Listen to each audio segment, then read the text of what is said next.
अपने पसंदीदा शो के फुल एपिसोड देखने के लिए अभी डाउनलोड करें दंगल प्ले ऐप।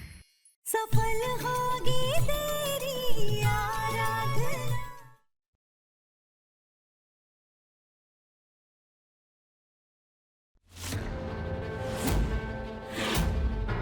और डालो।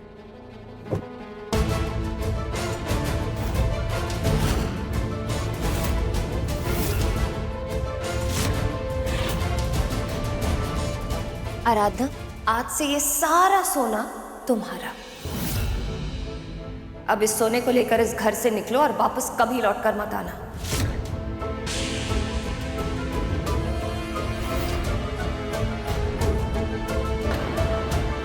क्या हो रहा है यहाँ?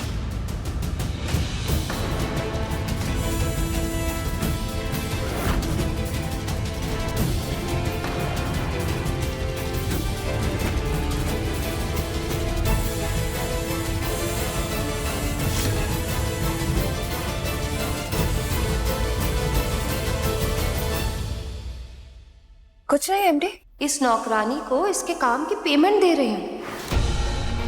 इतना बड़ा काम किया इसने हमारे लिए, बच्चा दिया, हमारी फैमिली पूरी की, जिंदगी की सबसे बड़ी खुशी दी है हमने। और वैसे भी अपने कोक को गिरवी रखना हर किसी के बस की बात तो होती नहीं है ना, इसीलिए इसे थैंक यू कह रही हूँ। और जो ये डिजर्व करती है उससे ज्यादा पेमेंट कर रही हूँ।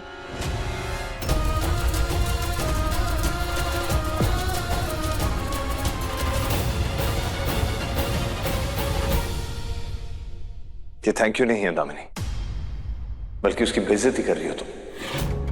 कैसे? क्या ये नौकरानी नहीं है हमारी? काम नहीं करती हमारे लिए, चंदा झाड़ू पोछा करती है, जलेबी घर देखती है, महाराज जी हमारे लिए खाना बनाते हैं, इसने बच्चा पैदा करके दिया, तो ये भी काम ही हुआ ना। तो पेमेंट कर रही है उसका, क्या गलत किया? अब ये गरीब लोग ना हर काम पैसों के लिए करते हैं, इसलिए देती है पैसे।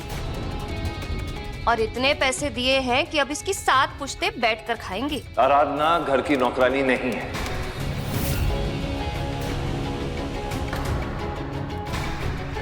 और ये हरकत तुम उसके साथ नहीं कर सकती हो।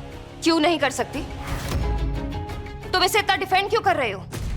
1 साल इसके साथ रहकर इसे पसंद करने लग गए हो क्या?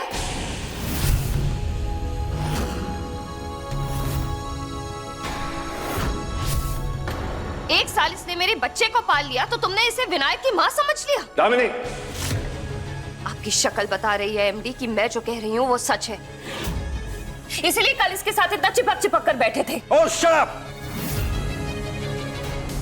जो भी मुंह में आए बके जा रही हो तुम। ऐसा इंसान नहीं हूं मैं। इसे थैंक यू कहने के बदले इसका मजाक उड़ा रही हो तुम। मेरे कैरेक्टर पे उंगलियां उठा रही हो तुम। आप कुछ भी करें और मैं कुछ बोल भी नहीं सकती। ये मेरा भी घर है एमडी, और अगर आपको मुझे गलत प्रूफ करना ही है ना तो निकालिए इस लड़की को यहाँ से। जब तक ये लड़की इस घर में रहेगी ना तो मेरा बेटा होगा और ना आप। दोनों के दोनों इसके पल्लू से चिपके रहेंगे।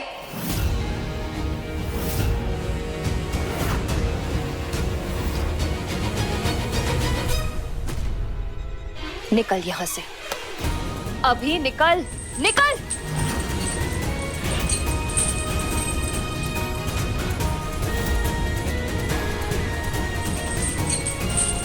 आराधना कहीं नहीं जाएगी।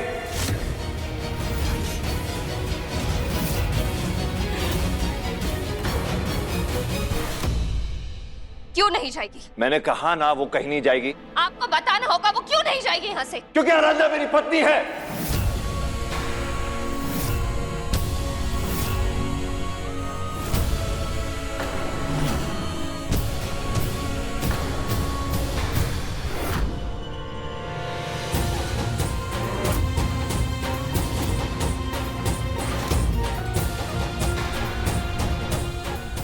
ये क्यों कहा आपने ऐसा? इनकी तबीयत खराब हो गई तो, अगर इन्हें सितवा लगा तो? मेरी बात तो सुनो दामिनी।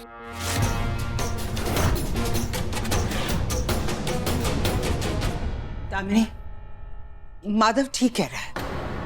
एक बार उसकी बात तो सुन लो, उसके बाद तुम्हें जो फैसला लेना है ले लो। दीदी बिल्कुल सही कह रही हैं भाभी, प्लीज एक बार सुन लीजिए। देखो दामिनी, तुम्हें लग रहा होगा कि मैं तुमसे चीजें छुपाने लगा हूं। तुम्हें सच नहीं बता रहा या तुम्हारे साथ कुछ गलत करने की कोशिश कर रहा हूं, ऐसा कुछ नहीं है दामिनी। सच तो ये है कि मैं मजबूर था क्योंकि डॉक्टर ने मुझे कहा था, या अगर मैं कुछ भी तुम्हें कह दूं या किसी किस्म का सदमा तुम्हें पहुंचे तो उससे तुम्हारी हालत खराब हो जाएगी। तो मैं क्या करता? इसमें ना मैं गलत हूं ना आराधना गलत है, ना इसके लिए मेरे दिल में कुछ है। हमें तो शुक्रगुजार होना चाहिए क्योंकि आराधना ने ही हमारा सपना पूरा किया।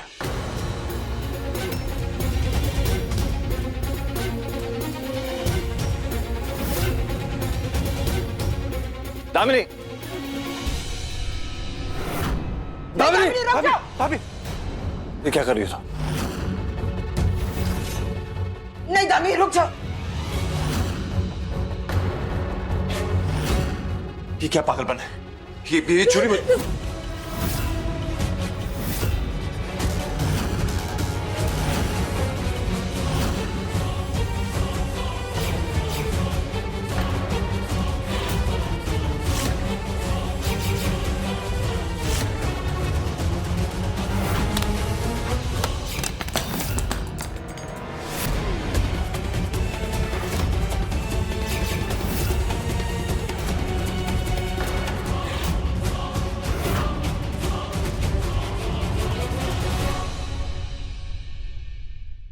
पागल होगी हो, क्या करने वाली थी तुम? अगर तुम्हें कुछ हो जाता तो? दामिनी जी, जो कुछ भी हुआ था उसमें साहब जी की कोई गलती नहीं है। हमें ये शादी सिर्फ इस समाज के दबाव में आकर करनी पड़ी क्योंकि उनकी बहुत बेइज्जती हो चुकी थी। माधव दास भारद्वाज को इस लड़की के साथ विवाह करना ही होगा। उन पर, मुझ पर, यहाँ तक कि विनायक पर भी उंगलियां उठ रही थी और सिर्फ अपनी और अपने परिवार की इज्जत बचाने के लिए उन्हें ये कदम उठाना पड़ा। शादी करना चाहती हो ना मुझसे? मैं आज अभी इसी मंडप में तुम्हारे साथ शादी करूंगा। आप मेरा यकीन कीजिए, ये शादी सिर्फ एक दिखावा है, सिर्फ नाम का रिश्ता है ये, बस।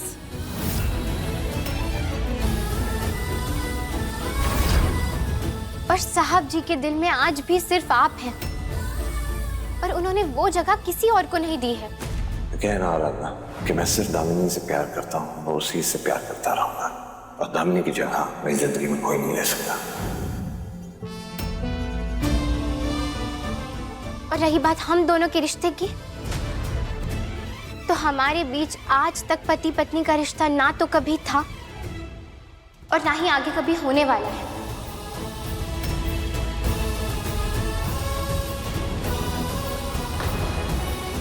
उन्होंने आपका भरोसा नहीं तोड़ा है। साहब जी आज भी सिर्फ आपके हैं। आराधना सच कह रही है, घबराओ मत। आज से मैंने तुमसे कुछ नहीं छुपाया। हमारा रिश्ता जैसा था वैसा ही है।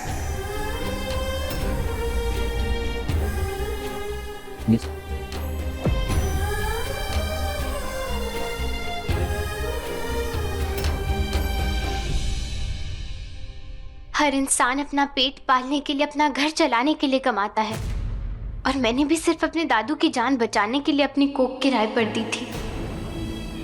लेकिन विनायक का और मेरा रिश्ता अनमोल है और मेरी ममता की कोई कीमत नहीं लगाई जा सकती।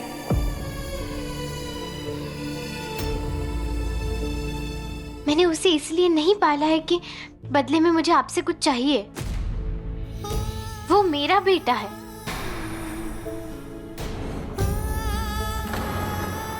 कोई भी माँ ये नहीं चाहती कि उसकी ममता की कीमत लगाई जाए। मैंने आपसे किया हुआ अपना वादा पूरा किया है दामिनी जी। विनायक को अपने माँ बाप मिल गए, उसे अपना अधिकार मिल गया। इससे ज्यादा मुझे और क्या चाहिए? मेरी तपस्या सफल हुई। आज मैं आपको यकीन दिलाती हूँ, आज के बाद आपको मेरे और साहब जी की या फिर मेरे और विनायक के रिश्ते के बारे में फिक्र करने की या घबराने की कोई जरूरत नहीं होगी।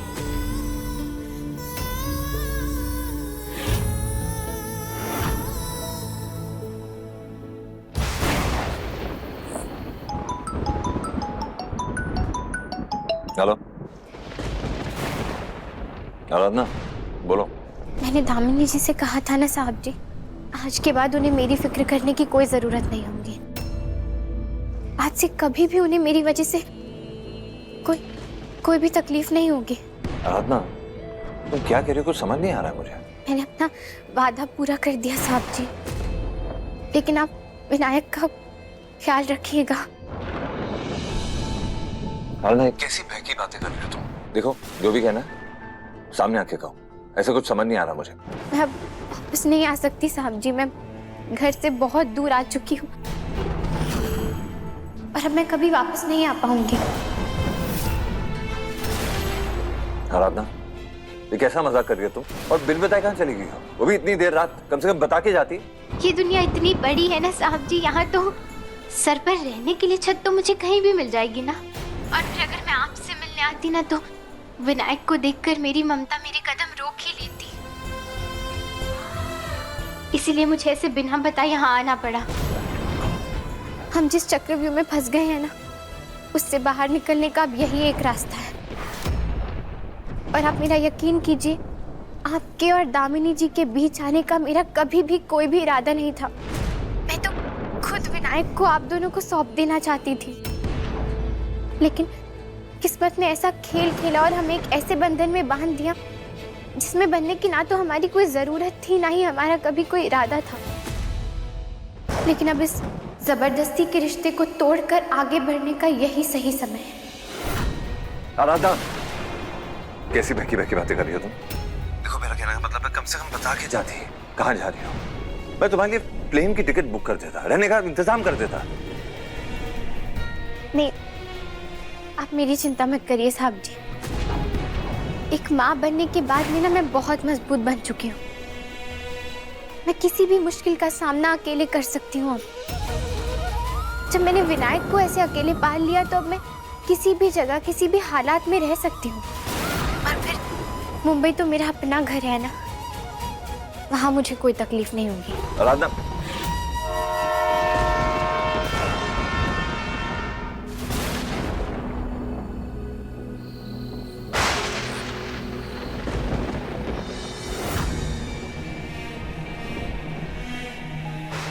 पता नहीं आराधना कहाँ होगी, किस हाल में होगी, उसे ट्रेन मिली भी होगी कि नहीं।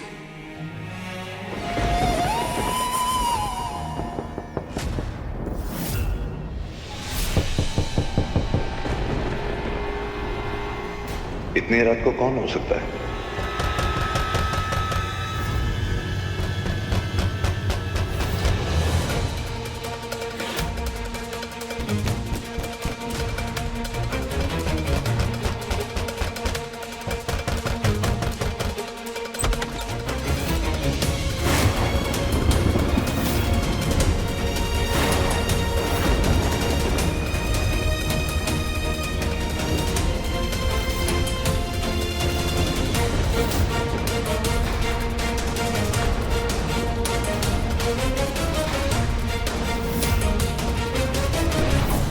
आराधना, ये सब क्या है? और ये चोट, ये क्या हुआ तुम्हें? वो विलास राव मेरे पीछे पड़ा है, वो मुझे नहीं छोड़ेगा। किशन, पुलिस को फोन करो अभी। तुम आओ, इधर आओ। क्या? चलता, पानी लेकर आओ, इधर बैठो।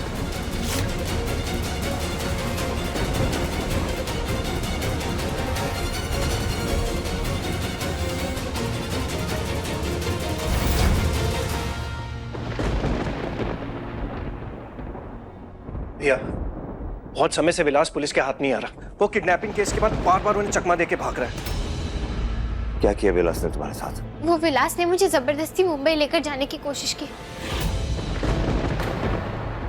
मुझे तो लगा था कि वो यहाँ से चला गया है, लेकिन वो यही है।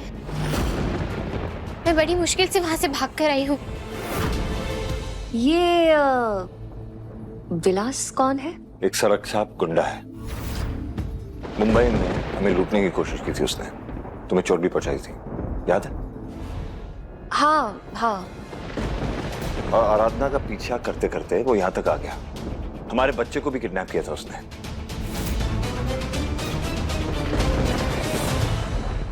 घबराओ मत। विलास मुझे कुछ ठीक नहीं लग रहा है, इसका कुछ करना पड़ेगा एमडी। आप बस मुझे और 4-5 दिन यहाँ रहने दीजिए ना। जैसे ही विलास का खतरा टल जाएगा मैं खुद निकल जाऊंगी यहाँ से। ठीक है, तुम घबराओ मत, तुम यहाँ रह सकती हो। I mean, देखो दामिनी, इतना तो हम इसके लिए कर ही सकते हैं ना। हमारा फर्ज बनता है इसकी मदद करना। कुछ दिन के लिए यहाँ रुक जाए तो।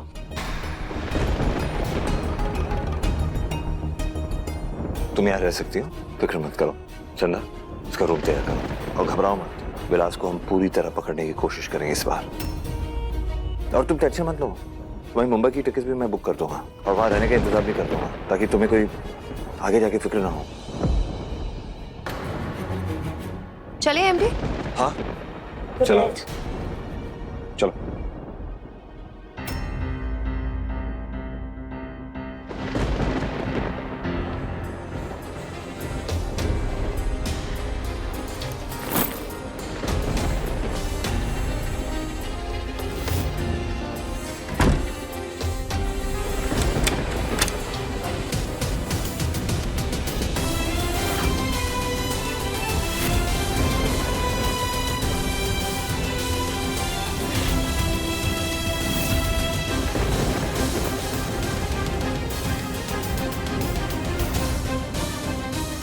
अरे यार, आज तो बहुत ज्यादा पैसे मिल गए।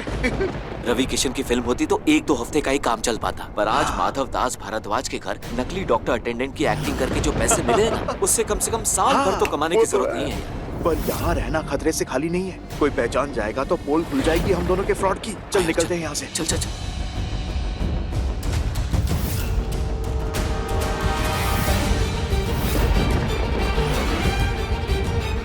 इस वक्त इनके लिए कोई भी सदमा जानलेवा हो सकता है। रुको, कौन हो तुम लोग? हाँ? रुको! अगर वो दोनों एक्टर्स थे और यहाँ आकर ड्रामा कर रहे थे, इसका मतलब है कि कुछ तो बहुत बड़ी गड़बड़ है दामिनी जी के साथ में। मुझे हर हाल में उनके सच का पता लगाना होगा। इतनी मुश्किल से इस लड़की को इस घर से निकाला था, फिर वापस आ गए। उसे यहाँ से जाना होगा। मैं उसे इस घर में बर्दाश्त नहीं कर सकती।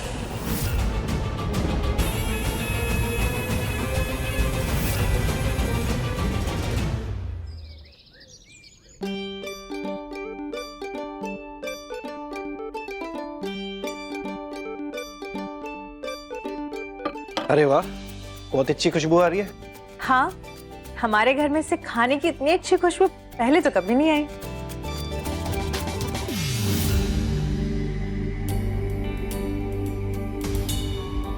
आराधना, सॉरी दामिनी जी, अब आप मुझ पर गुस्सा मत कीजिएगा, लेकिन आज का सारा नाश्ता मैंने ही बनाया है। आप सबने मुझे इस घर में रहने की इजाजत दी, खासकर आप मेरे लिए इतना कुछ बर्दाश्त कर रही हैं, इसीलिए आज सबको थैंक यू बोलने के लिए मैंने ये महाराष्ट्रन नाश्ता बनाया है।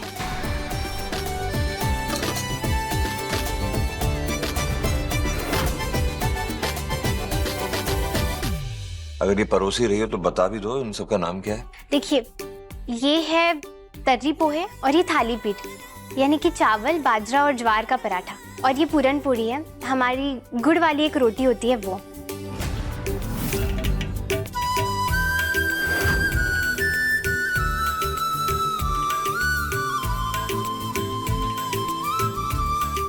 ये पूरनपोली तो काफी अच्छी है। Thank you. आपने तो ये सब खाना पहले से ही खाया होगा ना? आप महाराष्ट्र में इतने लंबे समय तक रही थी, तो इन सब में से सबसे अच्छा क्या लगता है आपको? ये थाली पीठ। चिच्ची, यहाँ तो कभी सौतन कभी सहेली का नया वर्जन स्टार्ट हो गया है। देखिए, एक बीवी दूसरी बीवी को खाना सर्व कर रही है। आराधना, तुम खड़ी क्यों? माधव के पास बैठो, पहले भी तो बैठ चुकी हो।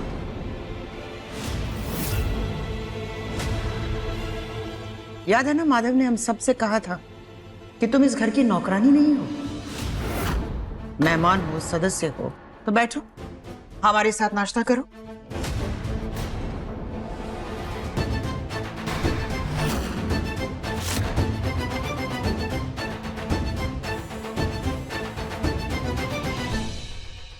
कड़ी पत्ता मुझे बिल्कुल भी पसंद नहीं है, लेकिन जिस तरह से तुमने कड़ी पत्ता डाला है, ये तो डिशेस का स्टार ही बन गया। अच्छा, लेकिन महाराष्ट्र में तो हर चीज में कड़ी पत्ता ही डलता है।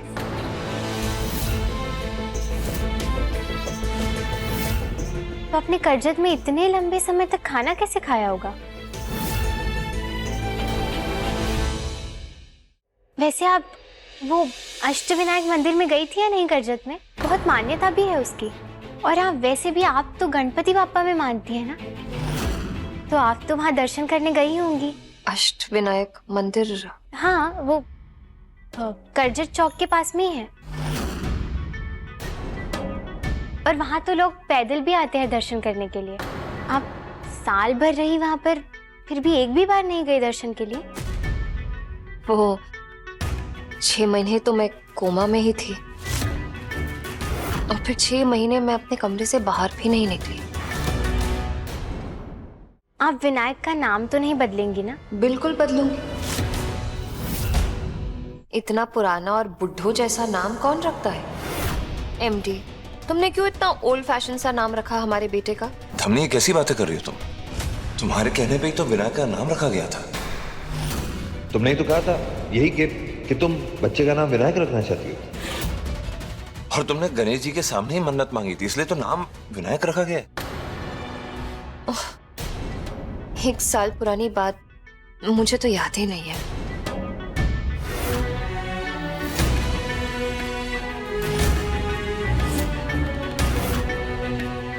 मैं ना थोड़ा स्ट्रेस्ड फील कर रही हूँ, मेरा सर भी दर्द हो रहा है। हम कमरे में जा सकते हैं? ठीक है, चलो। और आराधना, तुम अच्छी तरह जानती हो कि दामिनी की तबीयत कैसी है, तो बेहतर ये होगा कि ऐसे वैसे सवाल ना पूछो। माफ कीजिएगा साहब जी, मुझसे गलती हो गई।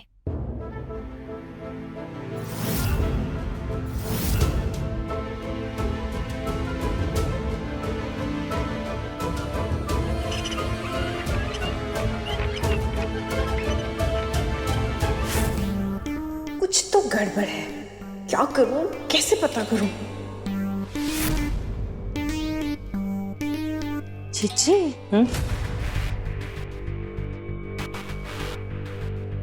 आपको कुछ अजीब नहीं लग रहा? ये जेठानी जी 6 महीने तक कोमा में थी और 6 महीने तक अपने कमरे से बाहर ही नहीं निकली, तो फिर 6 महीने कर क्या रही थी? क्या चल रहा था इनकी लाइफ में? क्या चल रहा होगा? बीमार थी, बिस्तर पर पड़ी होगी ना। पर जीजी, बीमारी में इंसान इतना बदल जाता है क्या? अरे इनमें तो जेठानी जी वाले कोई गुण ही नहीं है।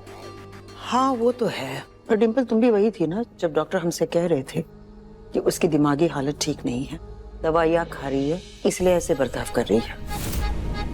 कुछ वक्त के बाद वो ठीक हो जाएगी। लेकिन दवाइयाँ खा के इंसान की पर्सनालिटी इतनी चेंज हो जाती है क्या? अब आप तो इतनी स्मार्ट हैं, आप तो आलू भी देख भाल के, सोच समझ के, परख के खरीदती हैं। तो ये जेठानी जी 2.0 आपने बिना किसी सॉलिड प्रूफ के यूं ही घर में रख ली?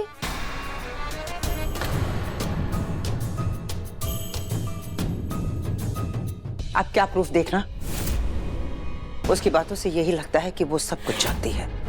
माधव भी यही कह रहा ना कि वो दामिनी है, तो हम सवाल कैसे उठा सकते हैं? 20 साल पुराना उनका रिश्ता है। अगर माधव ये कह रहा है कि वो दामिनी है, तो वो दामिनी ही होगी। जी, कुछ तो गड़बड़ है। अभी मैंने जानबूझकर दामिनी जी से टेबल पर जो कुछ भी सवाल किए, उनसे इतना तो साबित हो चुका है कि ना ही ये कर्जत में थी और ना ही इन्हें कर्जत के बारे में कुछ भी पता है। मैं चाहकर भी साहब जी को तो ये बात बता नहीं सकती, क्योंकि वो मानेंगे भी नहीं। पर मुझे समझ नहीं आ रहा है, अगर ये सच में दामिनी जी ही है तो फिर वो झूठ क्यों बोलेंगी? और अगर नहीं तो फिर ये है कौन? और यहाँ करने क्या आई है? आपके लिए ये कोई चिट्ठी छोड़कर गया है। मेरे लिए? जी। ठीक है।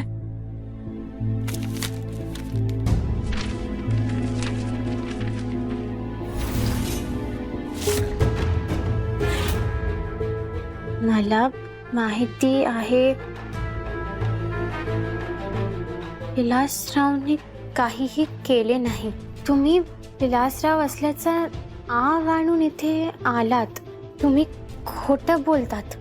विलासराव का बहाना बनाकर तुम यहाँ आई हूँ, पर तुम्हारा राज मेरे पास सेफ है. अपना शुभ चिंतक समझो मुझे और इसे एक चेतावनी. तुम्हारी जिंदगी में कुछ सही नहीं होने वाला. बहुत बड़ा तूफान आने वाला है. कोई नहीं बचेगा. हो सके तो बचा लो अपने परिवार को. पर इसका मतलब क्या है? कहीं ये साहब जी और मेरे विनायक पर कोई खतरा तो नहीं?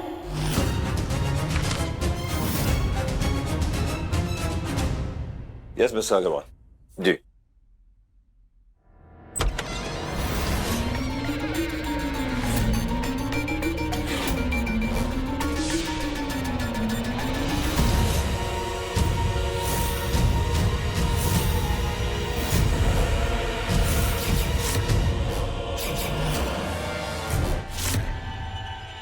साहब जी!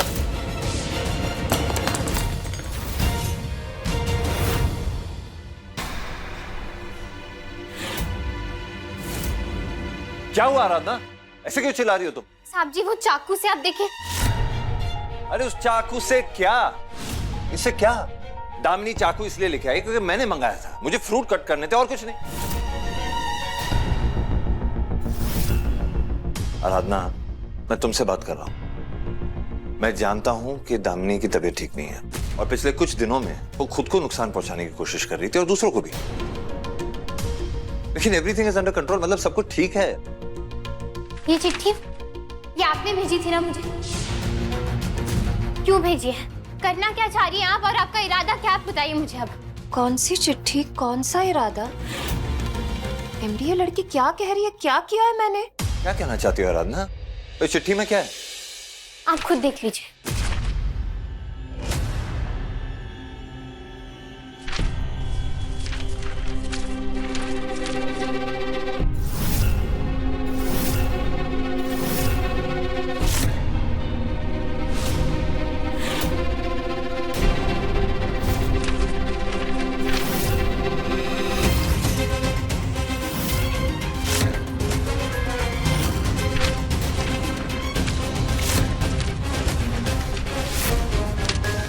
खाली पेपर है, कुछ नहीं लिखा है इस पर. एमडी, एक्सीडेंट मेरा हुआ है, दवाइयां मैं ले रही हूँ, पर लगता है कि दिमागी हालत तो इसकी ठीक नहीं है. मुझे ना लगता है कि विलासराव के हमले के बाद बेचारी बहुत स्ट्रेस में आ गई है. आराधना, मैं जानता हूं तुम टेंशन में हो.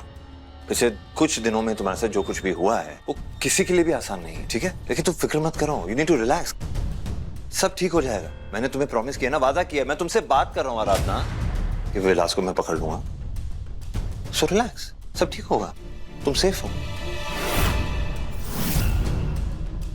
चलो जाओ, आराम करो प्लीज.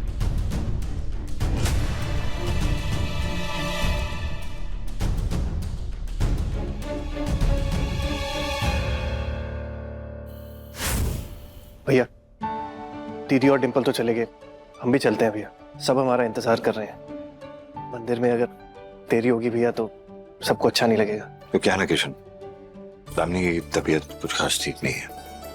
मैं सोच रहा था मैं भी उसके साथ यहीं रहूं. तुम जाओ. भैया, उस मंदिर की स्थापना हमारे परिवार ने की थी. हर साल स्थापना दिवस की आरती आप खुद अपने हाथों से करते हैं. अगर आप नहीं चलेंगे तो अच्छा नहीं लगेगा भैया. ठीक है, चलो जाओ. वैसे पंडित जी कितने बजे आ रहे? एक सेकंड. आराधना जी, हम अपने कुल देवता के मंदिर जा रहे हैं. वहां पे हमने पूजा रखी है. पूरा परिवार भी गया. तुम भी चलो.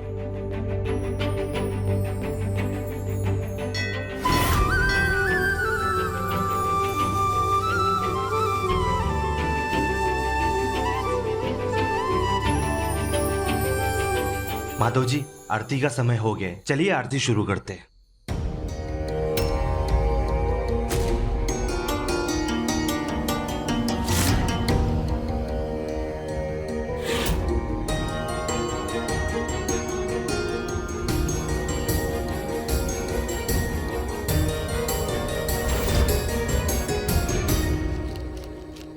देख रहे हैं, एक तरफ जेठानी जी घर वाली है और दूसरी तरफ आराधना बाहर वाली। असली मजे तो आपके भैया के हैं। अभी भी कुछ भी बोलती हो यार तुम। सिचुएशन तो देख लिया करो, मंदिर में खड़ी हो तुम। अरे सही बात कहने के लिए जगह देखी जाती है क्या? अरे अभी तो एंटरटेनमेंट बाकी है। अभी तो लोगों को पता चलने दो कि पहली बीवी वापस आ गई है, तब शुरू होगा असली तमाशा।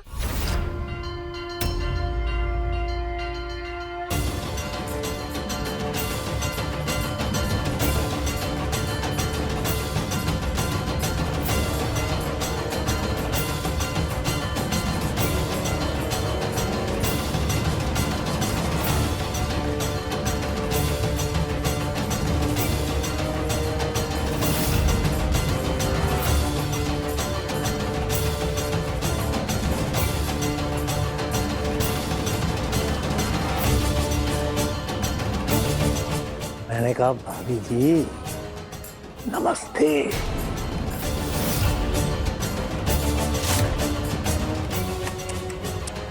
भाभी जी लेकिन एक बात कहूं, मुझे आपके लिए ना बड़ा बुरा लग रहा है सच्ची।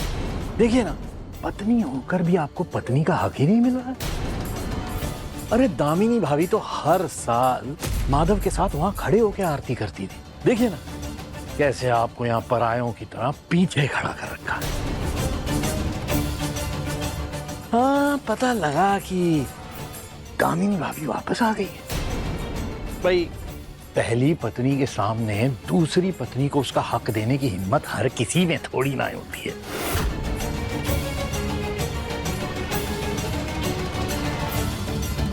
और वैसे भी हालात बड़े जालिम होते हैं, कॉम्प्लिकेटेड हो जाते हैं भाई। पता ही नहीं चलता कि किस पत्नी को कौन सा दर्जा दिया जाए। ऐसे में आदमी फंस जाता है भाभी जी। देखिए, ऐसा कुछ भी नहीं है। अरे रे रे रे, नहीं नहीं नहीं नहीं नहीं भाभी जी, आप ना अपनी तकलीफ मुझसे तो मत छुपाइए। मतलब आपके घर का ही तो हूं। और वैसे भी दो दो पत्नियां संभालने की एक्सपीरियंस मुझसे ज्यादा किसको है भाई।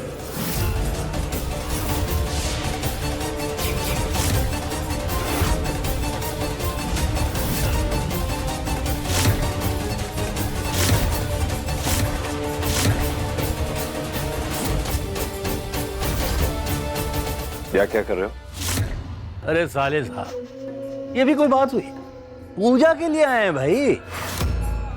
भले ही आप हमें अपने परिवार का सदस्य ना मानते हो, लेकिन पूरी दुनिया के लिए आज भी मैं इस घर का दामाद हूं और इस शहर के XMLA। तो इसलिए आज भी इस शहर में जो भी महत्वपूर्ण पूजा या सम्मेलन होता है उसमें हमें बुलाया ही जाता है।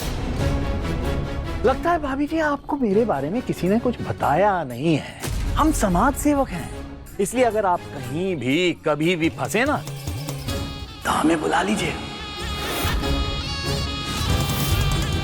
आपका ये नंदो यूं फटाक से आपके सामने हाजिर हो जाए। फिलहाल अपनी हाजिरी कहीं और जाके दो। माधव, इसे इग्नोर करो। लोग यहाँ आए हैं, तमाशा खड़ा मत करो। शिवानी भी यहाँ है। हम नहीं चाहते तुम दोनों के बीच कोई झगड़ा हो।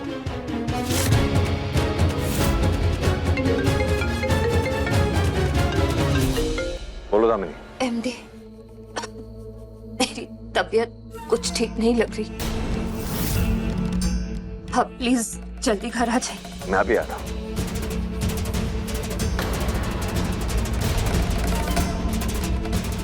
अरे रे रे रे रे भाभी जी, लगता है इसकी पहली पत्नी का फोन आ गया। हाँ, इसीलिए तो देखो कैसे बिना बताए भाग गया है। हाँ, सच ही तो है ना भाभी जी, पहली पत्नी की तरफ पति का हमेशा झुकाव होता ही है।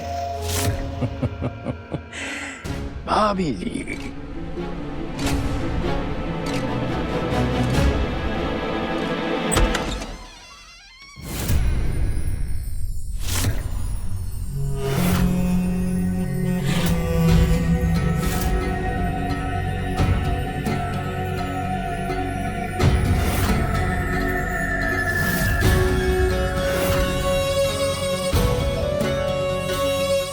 दामिनी,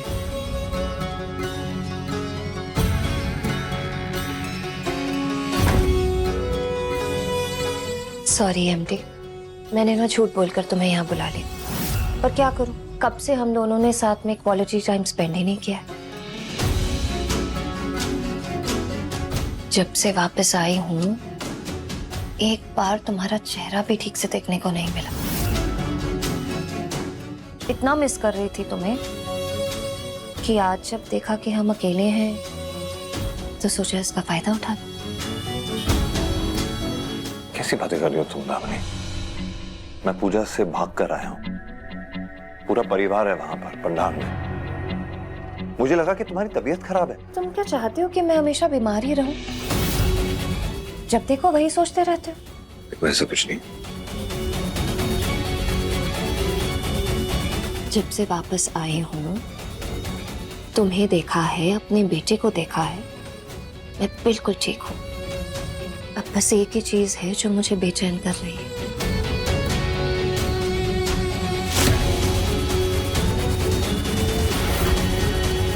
आप समझ रहे हैं ना? No ifs and no buts. अब बस वही होगा जो मैं चाहती हूँ।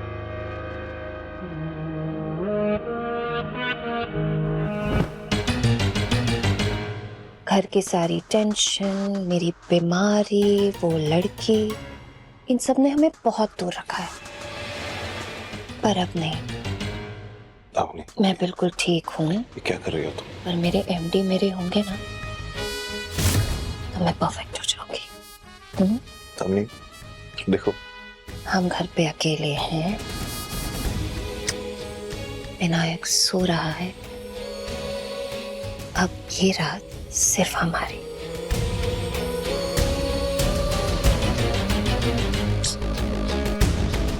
मेरे वाले एमडी ना मेरे वापस आने के बाद एक पल भी मुझे नहीं छोड़ते। ये एमडी थोड़ा बदल गया है। देखो दामिनी, सुनो मेरी बात सुनो।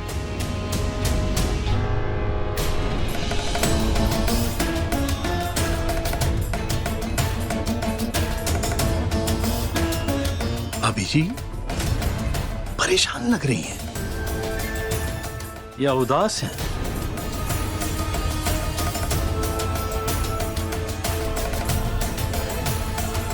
या अकेलापन है? जी, मेरा मतलब जब पति नहीं होता है तो पत्नियां अकेली रह जाती है ना। लेकिन आप ये बिल्कुल मत सोचिएगा कि यहाँ पे आपको कोई अकेला छोड़ेगा। सब आपके साथ ही हैं। बल्कि मैं तो कहता हूं कि आपको कभी अकेलापन फील ही नहीं होने देंगे। देखिए, कुछ लोग तो यहाँ आए ही आपके लिए हैं। मतलब देखिए ना, इस परिवार के हम मेंबर होके भी बाहर वाले ही हैं। तो क्यों ना हम दोनों एक दूसरे की कंपनी को एंजॉय करना शुरू कर दें। ऐसा मुझे फील हो रहा है। बाकी सोच लीजिए, यही हूं मैं।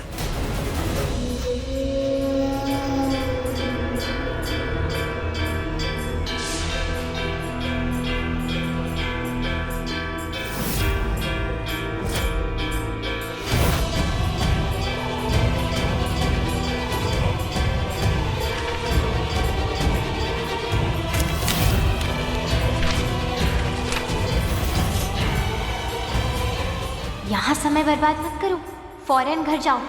आज दामिनी नहीं रुकेगी, माधव को अपना बना कर रहेगी वो। खतरा बढ़ता जा रहा है। साहब जी, साहब जी, साहब जी,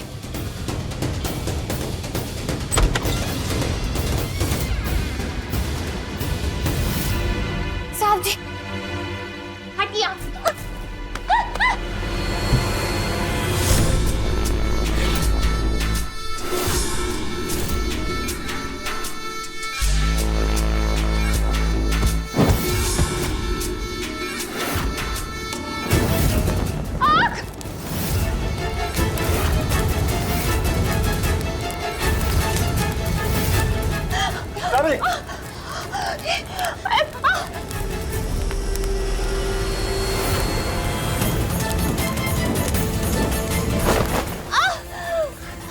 तो ठीक है?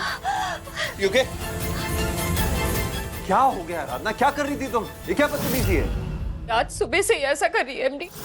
देखा था ना कैसे सुबह हमारे कमरे में घुसकर मेरे हाथ से चाकू छीन लिया और वो खाली चिट्ठी दिखाकर पता नहीं कैसे कैसे सवाल कर रही थी। ये समझती हो अपने आप को? एमडी ने तुमसे नाम की शादी क्या कर ली? तुम उस पर अपना हक जमाना चाहती हो। पहली बार एक्सीडेंट में नहीं मरी तो इस बार मेरी जान लेकर मुझे सच में एमडी से दूर करना चाहती हो। सच बताओ, तुमने जानबूझकर धक्का दिया था ना मुझे, ताकि मैं इस आग में जलकर मर जाऊं और तुम मुझे एमडी से दूर कर दो? Damini, Damini, calm down, relax। मैं शांत नहीं होंगी एमडी। ये लड़की ना अपनी हदें पार कर रही है। जरा सी इंसानियत दिखाकर हमने इसे घर में रहने की परमिशन क्या दे दी तो सर पर ही चढ़ गई। सच पूछो तो मुझे लगता है ना इसने बहाना बनाया है इस विलास राव का। मुझे लगता है कि ऐसा कोई है ही नहीं। ये इस घर से जाना ही नहीं चाहती थी, इसलिए झूठ बोल दिया कि विलास इसके पीछे पड़ा है। दामिनी, दामिनी, नहीं, विलास सच में ही। रियली एमडी, आप इसे डिफेंड कर रहे हैं? डिफेंड नहीं कर रहा हूँ, रिलैक्स। रहने दीजिए आप। ये लड़की इतनी चालाक है लेकिन तुम इतने भोले हो ना कि तुम्हें इसकी चालाकियां समझ में ही नहीं आ रही है। ये चाहती ही नहीं थी कि मैं इस घर में वापस लौटूं। इसने तुमसे शादी की और ये दौलत और रईसी सब अपना करना चाहती थी, लेकिन मेरे वापस आ जाने से इसका पूरा प्लान फ्लॉप हो गया। तब से ये कोशिश कर रही है कि मैं इस घर से निकल जाऊं। इसीलिए ये मुझे झूठा साबित कर रही है, मुझे नुकसान पहुंचा रही है, आपकी आंखों में मुझे गिरा रही है ताकि आप मुझसे नफरत करें और इसे अपना लें। इसलिए जब देखो बेधड़क हमारे कमरे में घुस आती है, बदतमीज करती है, ये हम दोनों को अलग करने की कोशिश कर रही है। दामिनी, रिलैक्स। क्या बोल रही हैं आप? मैंने ऐसा कुछ भी नहीं किया है। मैं क्यों करूंगी ऐसा? ये तो तुम बताओगे आराधना। अचानक यूं हमारे कमरे में आ जाना, दामिनी को धक्का देना इस तरह क्यों? क्योंकि मुझे आपकी फिक्र है साहब जी। मैं आपको इनसे बचाना चाहती हूँ क्योंकि ये असली दामिनी जी नहीं है। ये कोई बहरूपिया है।